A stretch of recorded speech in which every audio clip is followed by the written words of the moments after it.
fantasy's most divisive player is probably Gabriel Davis, and I think it's kind of funny, because people think very, very, very strongly about their Gabriel Davis opinion, uh, whether it's pro or con, for or against, and I can kind of see both sides.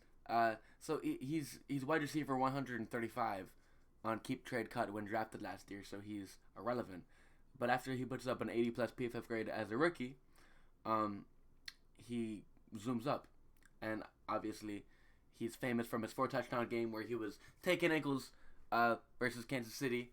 But he shoots up after that, and after in the second half of the season, he was starting to play over Emmanuel Sanders and Cole Beasley. A very reasonable Gabe Davis take is that there's not very much evidence to show that Gabriel Davis is particularly good, uh, but there's a lot of reason to believe that he's going to take that next step. And I feel like um, people are basing their take off of one of those things rather than both of them. They think that because he hasn't done much in the NFL that he can't do much, but the truth is everything lines up for him this year. But we don't know if he's too talented. But he has a very good opportunity to go see said talents.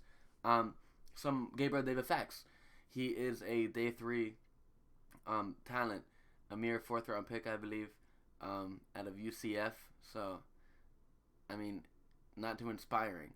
And another fact is that he couldn't fully supplant a 34-year-old Emmanuel Sanders, nor could he supplant a 33-year-old Cole Beasley.